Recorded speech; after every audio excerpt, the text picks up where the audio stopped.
पण या क्रांतिकारकाच्या भूमीमध्ये बीड जिल्हा क्रांतिकारी आहे. संत भगवान बाबाच्या पावन स्पर्शानं पावन झालेली ही भूमी आहे. कवी मुकुंदराज यांचा सहवास या भागाला लाभलाय. निजामांच्या विरोधामध्ये बंड करणारे, निजामांना पळती भुई थोडी करणारे नवसाजी नाईक आणि धर्माजी प्रतापराव हे पण याच मातीत जन्मालेले आहेत. आणि ज्यांच्याकडे बघून, ज्यांचा आदर्श घेऊन व्यासपीठावरती भुजबळ साहेब सोडून जे बाकीचे तरुण मंडळी आहेत, हे जे सत्तेचं पाणी चाकतायत, ज्यांचा आदर्श घेतला, ज्यांचं नाव घेतलं तर 12 हत्तीचं बळ येत आहे, असे ओबीसीचे नेते स्वर्गीय गोपीनाथरावजी मुंडे साहेब आज आमच्या अधिकारावरती गदा येते. आमच्या हक्काचं संरक्षण करण्यासाठी मागच्या 2 वर्षापूर्वी कुणाची बोलायची हिंमत होत नव्हती. अशा काळामध्ये ज्या सिंहानं डरखाळी फोडली ते छगनराव भुजबळ साहेब व्यासपीठावरती आहेत.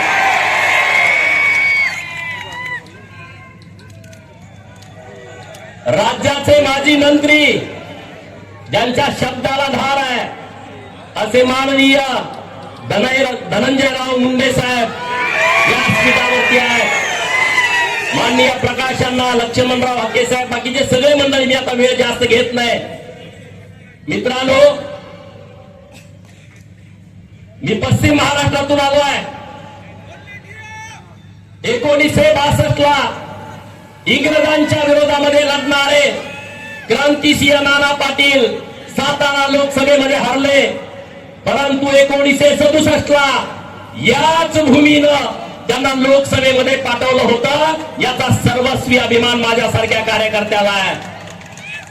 मित्रांनो, भुजबळ साहेबांच्या नेतृत्वात तिथे एक एल्गार सभा मागे झाली होती आणि आता दुसरी एल्गार सभा माननीय भुजबळ साहेबांच्या नेतृत्वामध्ये आपल्या या बीडच्या भूमीमध्ये होते. धक्का विमुक्त ओबीसी, मायनर ओबीसी 346 जाते. मित्रांनो, आज आपण सगळ्यांनी एक दिलानं, एक मनानं भुजबळ साहेबांच्या पाठीमागे राहण्याची नितांत आवश्यकता आहे. मान्य आहे का तुम्हाला? कुणाकुणाला मान्य आहे? हात वर करा सगळे मीडियावाले मित्रांना. माझी विनंती आहे, ते आमच्यामध्ये भांडण लावून पाहतायत. जरा हात थोडा वेळ वर. ते आमच्यामध्ये भांडण लावून पाहतायत. 346 जातीचा एकटाच नेता कसा? अरे बाबा नो, आमच्या सगळ्यांचं ठरलंय. आमचा नेता एकच आहे, माननीय छगन भुजबळ. कुणाची काय अडचण आहे का?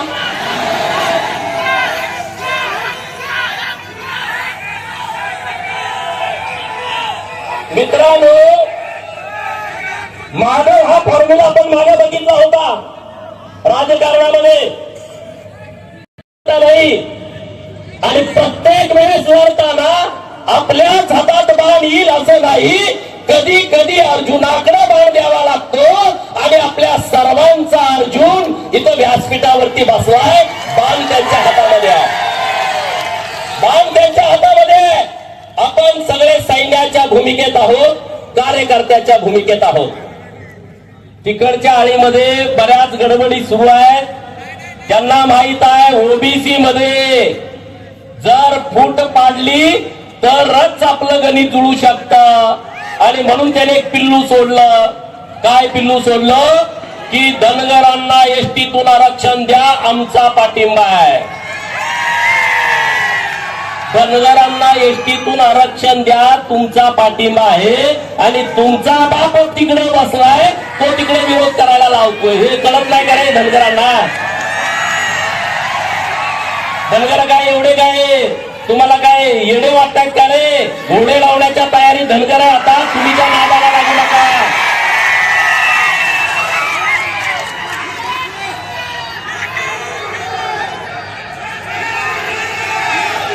धनगरांना दोन भूमिकेत जावं लागणार आहे. धनगर समाजाच्या एसटी आरक्षणाची अंमलबजावणी करणं हे धनगरांच्यासाठी प्राथमिकता आहे. आम्ही लढाई लढू, रस्त्यावरची लढू, न्यायालयाची लढू, सरकार बरोबरची लढू. धनगरांच्या एसटी आरक्षणाची अंमलबजावणी करणं ही आमची प्राथमिकता आहे. परंतु 346 जातीचा समूह असणाऱ्या ओबीसीच्या आरक्षणाचं संरक्षण करण्याची जबाबदारी ही सुद्धा धनगरांच्या वरती आहे. म्हणजे तुम्हाला दुहेरी भूमिका घ्यावी लागेल. मी म्हणतो ती योग्य आहे का अयोग्य आहे? जरा जोरात आवाज येऊ द्या. म्हणजे दोन भूमिकेमध्ये धनगरांना जावं लागेल. अख्ख्या फटक्या जमातीनं वंजारी समाजाचा आदर्श घेण्याची आवश्यकता आहे. लढायचं कसं, उभा कुठं राहायचं, अधिकारी कसं व्हायचं, हे वंजारी समाजाकडून सगळ्या ओबीसी आणि धनगरांनी शिकलं पाहिजे. धनगरांनी तर पहिलं शिकलं पाहिजे. अरे मग या प्रस्थापिताच्या छाताडावरती घरी जाऊन नाचाल तुम्ही, एवढी क्षमता आणि ताकद तुमच्यामध्ये आहे. माझा मारी समाज एकजूट आहे, परंतु शांत आणि संयमी आहे. आणि म्हणून हे महादेव भुजबळ साहेबांच्या उपस्थितीमध्ये मी त्यामध्ये काही विषय जोडणार आहे. माळी धनगर वंजारी हा माधव आता आपल्याला तो माधव राव करावा लागणार आहे. म्हणजे माळी धनगर वंजारी रामोसी आणि वडार हे समाज आपल्या बरोबर जोडून छोट्या छोट्या समाजाला, बंजारा समाज आपला मोठा आहे, एसटी आरक्षणाची मागणी आहे, हा आम्ही आमच्यात काही करू, आमचा पाठिंबा या सगळ्या विषयाला. परंतु ओबीसीची चळवळ खिळखिळी करण्यासाठी एका बाजूला धनगरांना पाठिंबा द्यायचा. पाठिंबा कोण देतोय? तो कारखानावाला. काय नाव देतो?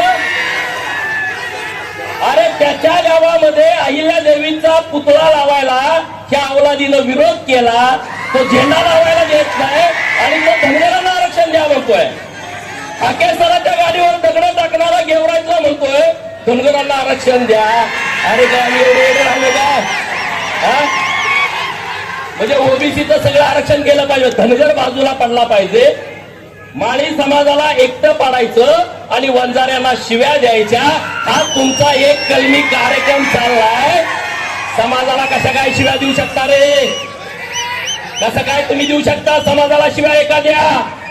आणि म्हणून हे इथून पुढच्या काळामध्ये आपण खपून घ्यायचं नाही. खपून घेणार का? अरे दोन नेते आपले ओबीसीचे आहेत. छगन भुजबळ साहेब एकदा बोलले होते प्रेसमध्ये की बाबा आज आमच्या आरक्षणावरती एवढी गदा येते. गोपीनाथराव मुंडे साहेब आज हयात नाहीत. दोघंही आपले वाघ लढत होते. मित्रांनो, मुंडे साहेबांसारखा एक राजबिंडा नेता आपल्याला लाभला होता. एखादा सुपरस्टार सुद्धा मुंडे साहेबांपेक्षा कमी देखणा असेल. व्यासपीठावर बसले आणि कंगवा फिरवायला लागले ना, आपण बघत राहायचो. बोलायला लागले तर ऐकत राहायचो. असे दोन नेते आपल्याला मिळालेत मित्रांनो. आणि म्हणून आपल्यात घाई गडबड करायची नाही. आपल्यात फूट पाडायचा प्रयत्न सुरू आहे. सतरंजीवरती बसायची वेळ आली, मला सांगितलं संयोजकांनी गोपीचंद सतरंजी उभास, मी मांडी घालून खाली बसणार. कारण ओबीसीचा हक्क महत्वाचा आहे, ओबीसीचं संरक्षण महत्वाचं आहे. आपण सगळे नेते होऊ शकत नाही, आपण सगळे राजकारण यात आणायचं नाही. आपला ओबीसी चळवळीचा एकच नेता आहे आणि तो छगन भुजबळ साहेब आहे. आणि छगन भुजबळ साहेब ठरवतील ती दिशा आपली आहे. हे तुम्हाला मान्य आहे ना? मान्य आहे का सगळ्यांना? हात वर करून जोरात सांगा. मग आता भुजबळ साहेब तुम्ही ठरवाल ती दिशा आहे आणि त्या दिशेच्या सोबत आम्ही सगळे जर आहोत.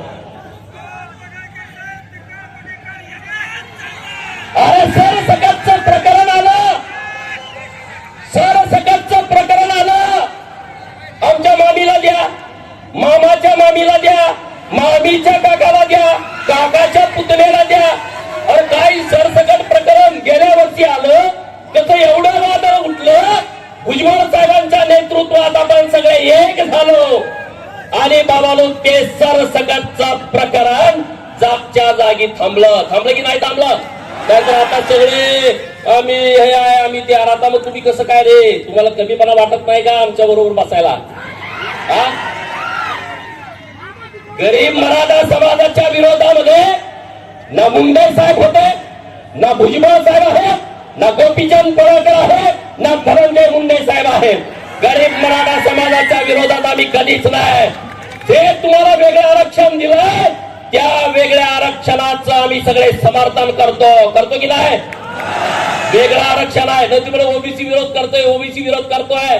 मीडियावाल्या मित्रांना माझी विनंती आहे, ओबीसी सगळा समाज गरीब मराठा समाजाला, मागासलेल्या मराठा समाजाला जे वेगळं एससीबीसीचं आरक्षण दिलंय त्याचं आम्ही कालही समर्थन करत होतो, आजही समर्थन करतोय आणि उद्याही समर्थन करणार आहे. आम्ही गरीब मराठा समाजाच्या विरोधात नाही, पण गरीब मराठा समाजाचं भांडवल करून जो प्रस्थापित मराठा समाज आहे तो आमच्या सुताराचं, कुंभाराचं, लोहाराचं, ठिसाण्याचं, गावगाड्यातल्या राहणाऱ्या छोट्या छोट्या समाजाचं सरपंच पद हिसकावू पाहतोय, याला आमचा विरोध आहे. मध्ये सुताराचा पोरगा सरपंच झाल्यावर आम्ही कसं पुढे बसणार? मी चंद्रकांत दादांचं खरं तर अभिनंदन करेन. त्यांनी सांगलीच्या कार्यक्रमामध्ये भूमिका घेतली. या महाराष्ट्रामध्ये जे आरक्षणाचं राजकारण सुरू आहे त्यांना गरीब समाजाची लोक सरपंच पदावरती बसलेली आवडत नाही, त्या खुर्चीच्या पुढे बसायला लाज वाटते आणि म्हणून हे आरक्षणाचा हा घात त्यांनी घातलेला आहे. पण हा सगळा समस्त ओबीसी समाज तुमचा हा घात हाणून पाडणार आहे. ओबीसीच्या चळवळीमध्ये येताना अरे समोरनं लांडग्याचा कळप अंगावर यायला लागलाय, लांडग्याचा कळप तो तुमच्यावरती अटॅक करायला लागलाय आणि आपण म्हणतोय नाही आम्ही सर्व समावेशक आहे, आम्ही नुसतं ओबीसी नाही, आम्ही सर्व समावेशक आहे. लांडगा तुमचा आता गळा घोटणार आहे आणि आपण म्हणायचं की आम्ही सर्व समावेशक आहे. अरे आपल्या हातात आहे ते फेकून मारलं पाहिजे आणि सांगितलं पाहिजे मी ओबीसी आहे. अरे तुम्ही जरी नाही सांगितलं तर ते म्हणतातच ना. आणि म्हणून मला धनगर सांगायला मला कधी कमीपणा वाटत नाही, लाज वाटत नाही, मला अभिमान वाटतो. मी धनगर आहे पण ओबीसी आहे. मला पत्रकारांनी प्रश्न विचारला आल्या 4 दिवसापूर्वी तुम्ही हिंदू सभेला आलता, आज तर तुम्ही ओबीसी सभेला आलाय. 4 दिवसापूर्वी मी बीड मध्ये आलो होतो. कंधों से आगे छाती नहीं होती, कंधों से आगे छाती नहीं होती, धर्म से बढ़कर जाती नहीं होती. आणि म्हणून परवा आलो होतो, धर्माचा विषय होता आणि आज आलो माझ्या जातीचा ओबीसी लोकांचा विषय आहे आणि त्याचं संरक्षण करण्यासाठी भुजबळ साहेबांच्या पाठीमागे घोषणा देण्यासाठी कार्यकर्ता म्हणून आलो आहे. आणि पुढे नेहमी येणार आहे मित्रांनो, नेहमी येणार आहे. तुम्ही सगळे गावातले एक व्हा, गावातले वाद सगळे संपून टाका. किंवा असा आहे तो तसा आहे, ह्यो आमका ह्यो तमका, हे राजकारण ते राजकारण. आणि आपल्यामध्ये जर भांडत बसला ना माती होऊन जाल. अत्यंत जबाबदारीनं मी बोलतोय. तुम्ही जर तुमच्यामध्ये डॉक्टर बाबासाहेब आंबेडकर साहेबांनी काय सांगितलं, शिका, संघटित व्हा, संघर्ष करा. आपला नुसता संघर्ष चालू आहे. संघटित कोण होणार? आणि ते संघटित होण्यासाठी आणि तुम्ही आणि आम्ही एकत्रित येऊया. अरे जीआर तुम्ही चिंता करू नका रे. भुजबळ साहेब लढतायत ताकदीनं. आतापर्यंत कुणाला सर्टिफिकेट मिळालेली नाही आणि पुढे मिळणार नाही. याची व्यवस्था यांच्या नेतृत्वाखाली होईल, तुम्ही विश्वास ठेवा, याची चिंता करू नका. आणि यांनी अगोदरच दाखले काढलेत रे. सरपंच हे नगरसेवक कुठल्या पदावरती आहेत? कुणबी मराठा कुणबी. माग कुल येतात नाही तर पुढे कुल येतात. ओव्हर रायटिंग, माग कू चला द्या धाकला, पुढे कू द्या धाकला. साहेब मला विनंती अशी करायची आहे, जो प्रांत खोटा दाखला देईल, जो जात पडताळणी समितीचा प्रमुख खोटी जात पडताळणी देईल त्याला पहिला बीडच्या तुरुंगात टाकायची व्यवस्था केली पाहिजे. 50,000 घेतलं का दाखला देते, पण आज नाही रे. त्यांना काय वाटतं आम्ही लय दाखले दिले, मागं दाखले ह्यांनी काढलेत बरेच. पुण्यामध्ये मला वाटतंय 16 का 17 नगरसेवक या दाखल्यावरती आहेत. नाशिकमध्ये तशी परिस्थिती सगळीकडे आहे. आणि म्हणून याच्यावरती कुठंतरी एकदा निर्णय आला पाहिजे भुजबळ साहेब. ही सगळी लोक आपल्या बरोबर आहेत, आपल्या सोबत आहेत. आणि त्यामुळं मी तुमच्याशी बोलत असताना आता मागे आकडे येतात, 58 लाख नोंदी सापडल्या. 58 लाख कशाला म्हणते? एक जर 100 वर्षापूर्वी 58 लाख नोंदी सापडल्या, आमची संख्या मध्ये 5 कोटी आहे. अरे मराठवाड्यामधले जिल्हे, विदर्भात तर सगळे हे कुणबी पंजाबराव देशमुखांच्या सांगण्यावर झाले. मराठवाड्यातला यवतमाळ असेल, वाशिम असेल, बुलढाणा असेल, तिकडं गोंदिया असेल, वर्धा असेल, चंद्रपूर असेल, गडचिरोली असेल आणि नागपूर असेल, इकडे तर मराठा समाज पूर्वीच कुणबी झालाय. कोकणातला मराठा समाज म्हणतोय आम्हाला कुणबीचा ढाकळा नको. मुंबईमध्ये मराठा असायचा प्रश्नच नाही, कारण तिथं आग्रा कोळ्यांची मुंबई आपण सगळ्या पुस्तकामध्ये वाचतो. नवी मुंबईमध्ये रायगड येतो आणि तिकडं पालघर आणि ठाणे येतो. तो आदिवासी बहुल जिल्हा आहे. खान्देशा मध्ये नंदुरबार आदिवासी बहुल आहे. तिथं राहिला नाशिक, धुळे, जळगाव आणि तुमच्या इथले जिल्हे छत्रपती संभाजीनगर, जालना, बीड, परभणी, हिंगोली, नांदेड, धाराशिव, लातूर. पलीकडे राहिला सोलापूर, सांगली, कोल्हापूर, सातारा, पुणे आणि अहिल्यानगर. जिल्हे किती झाले मोजा? तिकडचे 3, इकडचे 8 आणि 3 11, अहिल्यानगर 12, 12 आणि 5 17. 17 जिल्ह्यामध्ये 5 कोटी असतात का रे? कुठलं तुमचं कॅल्क्युलेटर आहे? कुठलं कॅल्क्युलेटर आहे? एवढी लोकसंख्या तर या 17 जिल्ह्यामध्ये आहे का?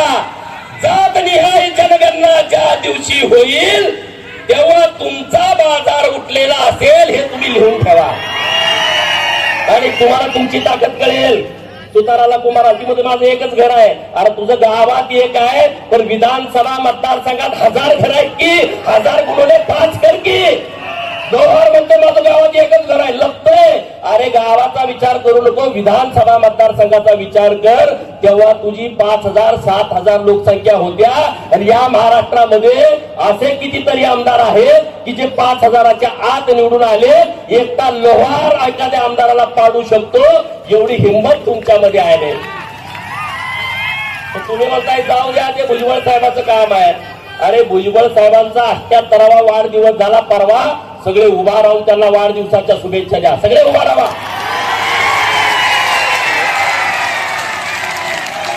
भुजबळ साहेब हे 100 वर्ष 100वा वाढदिवस करण्यासाठी या महाराष्ट्रातल्या गरीब लोकांच्या तुम्हाला शुभेच्छा आहेत.